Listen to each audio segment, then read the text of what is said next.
The first time I noticed him, I was brushing my teeth before bed. A sudden chill made me pause. I glanced up at the window beside the sink. There, just outside, stood a figure. A man, tall, thin, unmoving. His face was obscured by the darkness. But his eyes, those piercing eyes, locked onto mine.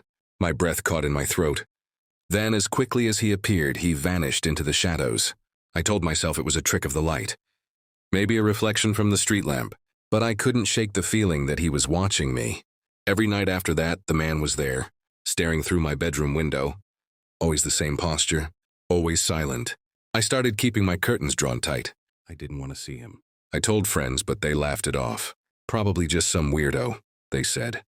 Call the cops. I wanted to. But every time I reached for the phone, the man was gone. Strange things began to happen around the house. Doors creaked open by themselves. Cold spots lingered in rooms. My phone glitched, showing static when I tried to call for help. One morning I found scratch marks on the outside of my window. Deep, jagged slashes that hadn't been there before. Panic settled in. I changed the locks. Installed cameras. But at night, the man still came. I reviewed the footage from my security cameras. Nothing, except one blurry frame. There, standing at the edge of my yard, was a figure, indistinct but unmistakably the man. I contacted the local police, but they were skeptical. No previous reports of stalking in the area. No fingerprints. No evidence. Still, I felt trapped, hunted. One sleepless night, I decided to confront him. I pulled back the curtains. He was there, closer than ever. This time I noticed details. His skin was pale, almost translucent. His eyes glowed faintly in the dark. I felt my heart pound as he slowly raised a hand, pointing directly at me. Then he spoke. Not with words, but with a voice that echoed inside my mind. You saw me because you were meant to. I delved into the town's history. Decades ago, a man named William Harlan lived in my house. He was a recluse, rumored to have been involved in dark rituals. He vanished mysteriously one night, never to be seen again. Locals whispered that William's spirit never left, forever condemned to watch over the house and its inhabitants. I realized the man was William. But why was he watching me? One night, William's apparition appeared inside my room. His presence was overwhelming. His voice clearer than ever. Danger approaches. You must leave. I asked what danger. He gestured toward the window. Outside, a group of shadowy figures gathered. They moved with unnatural speed, faces hidden beneath hoods. My blood ran cold. I packed what I could and fled. Behind me, the house groaned. The windows rattled violently. As I looked back, I saw William standing at the window. A silent sentinel. I realized then he wasn't haunting me. He was protecting me. Days after fleeing, I thought I was safe, but the shadows followed me. At work in the grocery store aisle, I saw them. Those same hooded figures, just out of the corner of my eye. They never spoke. They just watched. At home, my phone vibrated with no messages. When I finally answered, a whisper hissed, "You can't run." Sleep became impossible. Every night, my dreams were invaded by that house, by William and by those ominous figures. Desperate, I contacted a paranormal investigator named Lisa. She believed in spirits and dark forces. Together, we researched William Harlan. We found old newspapers mentioning his obsession with watchers, entities from another realm that could slip into our world through windows, mirrors and shadows. Lisa theorized the hooded figures were the watchers, trying to cross over using my house and me as a gateway. Lisa convinced me to perform a cleansing ritual at my old house. We returned at night carrying candles, salt, and ancient texts. The house felt alive, breathing. We sprinkled salt around the perimeter and chanted protective incantations. Suddenly, the temperature plummeted. The windows slammed shut. The watchers materialized, blocking our escape. He offered me a choice: stay and fight, becoming the new guardian trapped between worlds. Leave forever. But the watchers would eventually find another victim. I hesitated. Determined to end the nightmare, I chose to stay. William passed on his burden. I became the watcher. Now, every night I stare through the bedroom window. Not to haunt, but to protect, to warn, to keep the watchers at bay. Starting college was supposed to be the best time of my life. New city, new friends, a fresh start. I got lucky and scored a single room in the oldest dorm on campus, Maple Hall. The building had character. With its creaky floors and peeling wallpaper, but it was charming in a way that made you feel part of history. On my first night, I unpacked, arranged my books and photos, and settled in. It was late when I noticed something odd. Behind the wardrobe, there was a faint draft. I pushed the heavy piece aside and saw it. An old, wooden door, painted the same color as the wall, almost invisible. Curiosity got the better of me. I grabbed a screwdriver from my toolbox and tried to pry the door open. It was stuck tight, but after several minutes of effort, it creaked open. Inside was a narrow staircase descending into darkness. I hesitated but grabbed my phone and flashlight. I carefully made my way down. The air was thick and cold. The staircase ended in a small room lined with dusty shelves, filled with strange objects, old books, bound in cracked leather, glass jars filled with murky liquids, and faded photographs of people staring eerily into the camera. On a wooden table, I found a leather-bound journal. The handwriting was neat but hurried. The entries dated back nearly a century. The writer, a student named Evelyn, documented her discoveries in the dorm's hidden room. She spoke of rituals, secret societies, and warnings about something lurking beneath the campus, something ancient and hungry. Her last entry was chilling. It watches. It feeds. That night, strange things started happening. I heard footsteps outside my door, but no one was there when I checked. My books would be scattered on the floor in the morning, even though I'd left them neatly on my desk. And the whispers. Soft, unintelligible whispers that seemed to come from the hidden room. I convinced myself it was just stress, or maybe a prank from upperclassmen. One evening I returned late from the library. As I approached my room, I caught sight of a dark figure slipping inside the hidden door. My heart pounded. I followed. Inside, the shadows thickened, and the temperature dropped sharply. The figure turned slowly. It was a woman, pale and translucent, her eyes hollow and filled with sorrow. She spoke, her voice barely a whisper. "You shouldn't have come here." The ghost was Evelyn. She revealed the dorm's secret. Decades ago, the university had covered up a series of disappearances linked to the hidden room.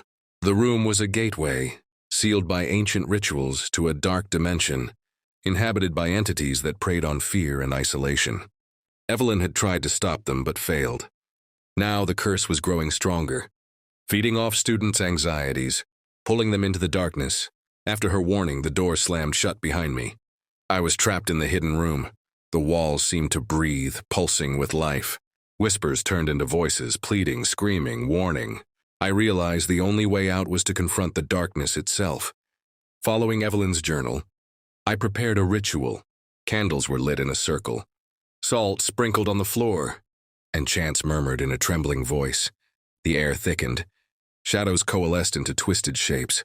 One giant shadow lunged at me, but Evelyn's spirit appeared, shielding me.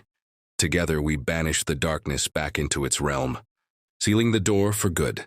Despite everything, curiosity gnawed at me. I couldn't stay away. A week later, I returned to Maple Hall, this time with Lisa, a friend and skeptic. We stood outside the hidden door. It was sealed shut now, as if the building itself was holding its breath. Lisa joked, "You sure you want to do this?"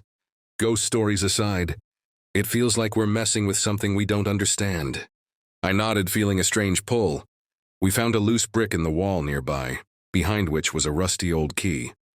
The same key Evelyn described in her journal. Using the key, we unlocked the hidden door. Inside, the room was different.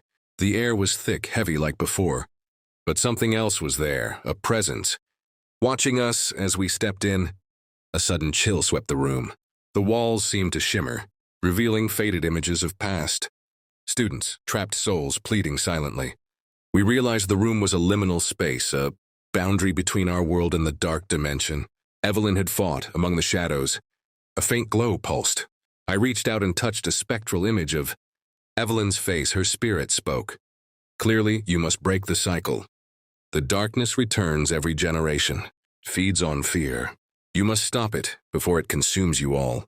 Lisa and I gathered more clues from the shelves. Ancient texts on warding rituals, maps of the dorm's secret architecture, and warnings carved into the walls in a language neither of us recognized. That night, the dorm was alive. Doors slammed, lights flickered, and the whispers escalated into agonized screams. Students reported nightmares, sleepwalking, and vanishing items. Lisa and I tried to contain the darkness, using the rituals Evelyn had left behind, but it fought back fiercely, invading our minds with visions of despair and loneliness. In the darkest hour, a voice whispered to me, promising power to control. The darkness in exchange for my loyalty. Tempted but terrified, I refused. Instead, I called on Evelyn's spirit for strength. Together, we performed a final ritual beneath the full moon. The dorm shook violently. Shadows screamed as they were dragged back into the void. The dorm fell silent. Students reported peace for the first time in months. The hidden door was sealed with wards and heavy stones. Lisa and I left campus at dawn, forever changed. It was a typical Tuesday evening when my phone buzzed with the usual emergency alert sound. I was scrolling through social media, barely paying attention. Then I saw it, the alert message. But this wasn't the usual weather warning or Amber Alert. It said, "Emily, get out now." My heart froze. At first I thought it was some kind of glitch or a prank. But my name spelled out in bold capital letters on a government emergency alert? Impossible. I checked my phone again. The message disappeared and was replaced by a standard tornado warning. But that first alert haunted me.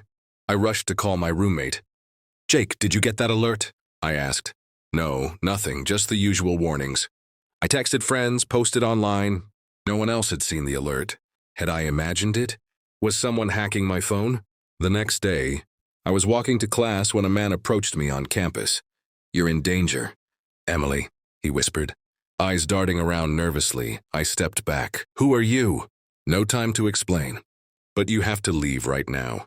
I wanted to believe him, but my mind screamed paranoia. That night, as I lay in bed, my phone buzzed again. "Emily, they're coming." I bolted upright. "Who? What?" Suddenly the power flickered and went out. The room plunged into darkness except for the faint blue glow of my phone. Heard footsteps outside my apartment door. Grabbed my keys and slipped out the back doors. I ran through the dark streets. My phone kept buzzing. "Don't trust anyone. Hide in the old church." I had no idea who was sending these messages or why, but something inside told me to listen. The old church was abandoned. Its stained glass shattered, pews covered in dust. Inside, I found a note on the altar. "Emily, you've been marked by the signal." They watch through the screens. They choose their prey by name. Signal? Prey? The message made no sense. But I felt watched. Every shadow felt alive. Researched online and found obscure forums talking about the signal. A supposed government experiment gone wrong. An AI that controls information, picks people, and sends personalized alerts. People marked by the signal. Vanished without a trace. Realized my name wasn't random, I was chosen. Days passed. The alerts grew more urgent, more detailed. "Behind you. Don't answer the phone." They're inside. I was trapped in my own life. Unable to trust phones, screens, or even my friends. Everywhere I went, I felt eyes on me. One night, a figure appeared in my apartment. Masked, silent. I tried to scream, but my voice was gone. Then my phone buzzed one last time. Fight back. The signal can be broken. Summoning every ounce of courage, I grabbed a heavy lamp and struck. The figure vanished into a wisp of smoke. Using clues from the forums, I located an abandoned data center on the city outskirts. Inside, machines hummed and flickered. I found a terminal broadcasting the signal. With trembling hands, I unplugged cables, smashed equipment. The screens across the city flickered and then went dark. It was supposed to be an ordinary semester at Hawthorne High. New classes, new teachers, the same routine everyone knew too well.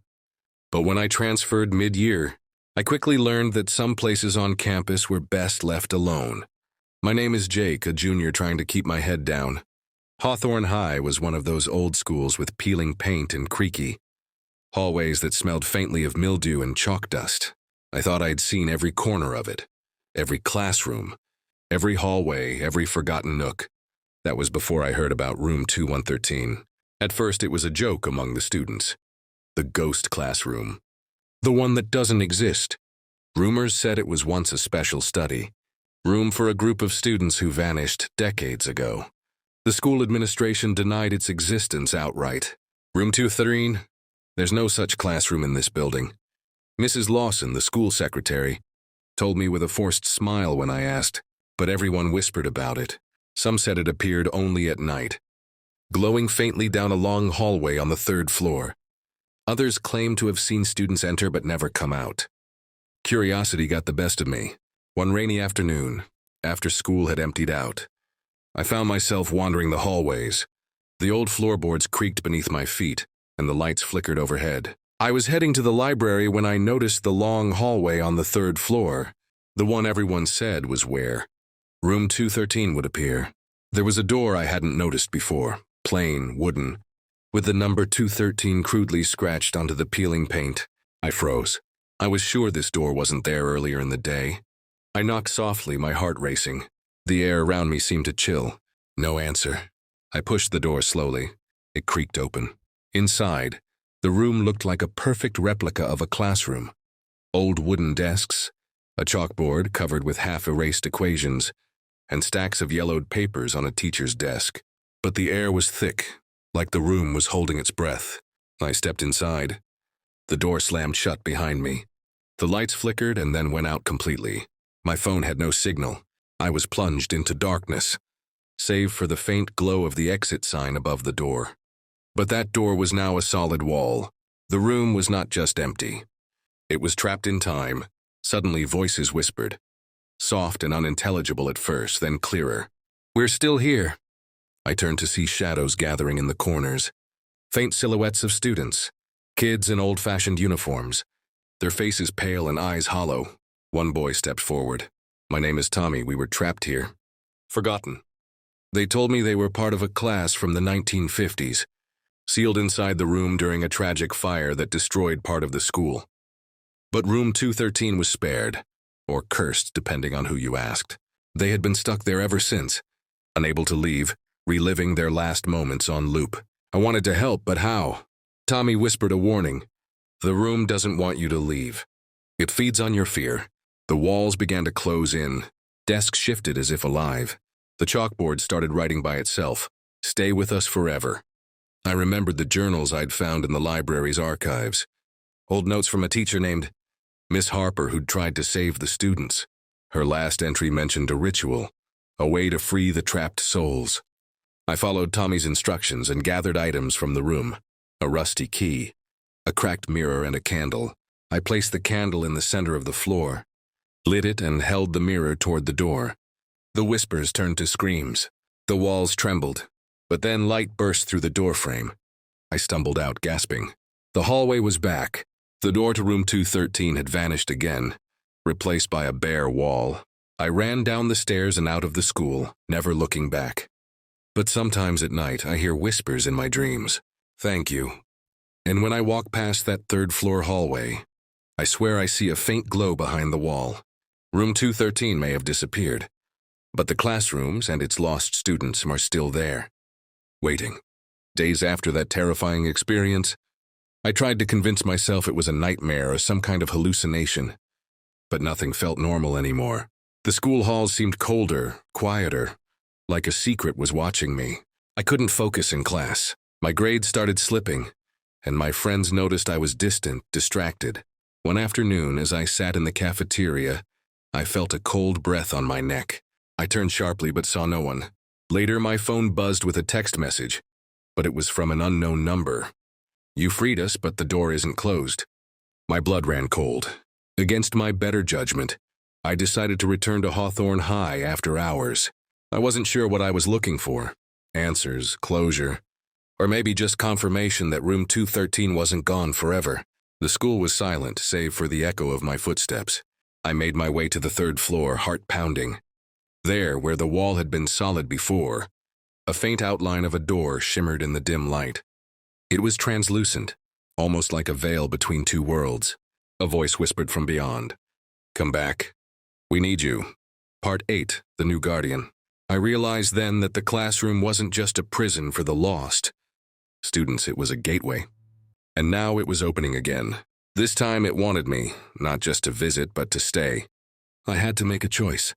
Step back into the vanishing classroom and become its guardian, protecting the lost souls from something worse, or run and leave the darkness to consume more innocent lives. It was a cold, restless Thursday night when the knocking began. I was sitting alone in my new apartment, a small boxy place on the edge of town, the kind of spot that feels forgotten by time. The heater sputtered, barely keeping the chill out. Outside, the wind rattled the old window panes, and the streetlights cast long, flickering shadows in the narrow hallway. Then the knock. 3 slow, deliberate taps. Tap, tap, tap. I froze. The sound cut through the silence like a warning. Slowly, I moved to the door and looked through the peephole. Nothing. Just the empty, dimly lit corridor. I blinked, heart racing, but no one was there. I locked the door tighter, telling myself it was just the wind, or maybe some kid playing a prank, but I couldn't shake the feeling that something was watching. The truth is, I should have known it would start again. I buried her last week. Lucy, my best friend since childhood. The girl who was my everything. Her laughter, her smile, the way she could light up a room. It all felt like a lifetime ago. I remember the day like it was yesterday. The rain pounding, the screech of tires, the sickening crunch of metal. I was the one who found her on that cold roadside. Lifeless eyes staring at the sky, her body twisted among the wreckage. They said it was an accident, but I never believed it. Not really. After the funeral, I moved into this apartment to escape the memories that haunted our old neighborhood. But the knocking followed me. Every night at exactly midnight, the sound would come. Soft, persistent. Sometimes at the door, other times from the windows. Last night it was beneath my bed. I stopped answering. I stopped looking. I just tried to pretend it wasn't there. I started hearing whispers, soft, unintelligible murmurs that filled the room after the knocking stopped. Sometimes it felt like Lucy was speaking to me, warning me. One night I woke to the sound of my bedroom door creaking open. A cold breath brushed my cheek, but when I turned, there was nothing but shadows. In a panic, I dug through Lucy's things, desperate for answers. Among her belongings, I found a small leather journal, pages worn and stained. Her handwriting was shaky, filled with fear. She wrote about a man, Marcus, her ex, a man with a dangerous temper, who had threatened her in the weeks before she died.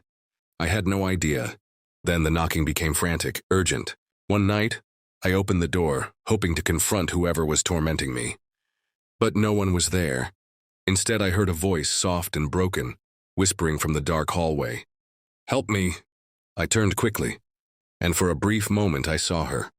Lucy's translucent figure, eyes hollow, reaching out, before she vanished like smoke. The next day, police arrested Marcus after a neighbor reported strange noises and sightings around my building. I hoped that would end it. But the knocking didn't stop. It came from inside the apartment, from the closet, and last night I saw a shadow standing in the doorway, too tall to be human, unmoving but watching. I don't know how much longer I can hold on. The shadow in my doorway was no longer just a fleeting glimpse. It lingered, watching me from the corner of the room. I could feel its presence heavy in the air, like a suffocating weight pressing down on my chest. I started leaving the closet door wide open, hoping it would stay out in the open, but that only seemed to anger whatever was there.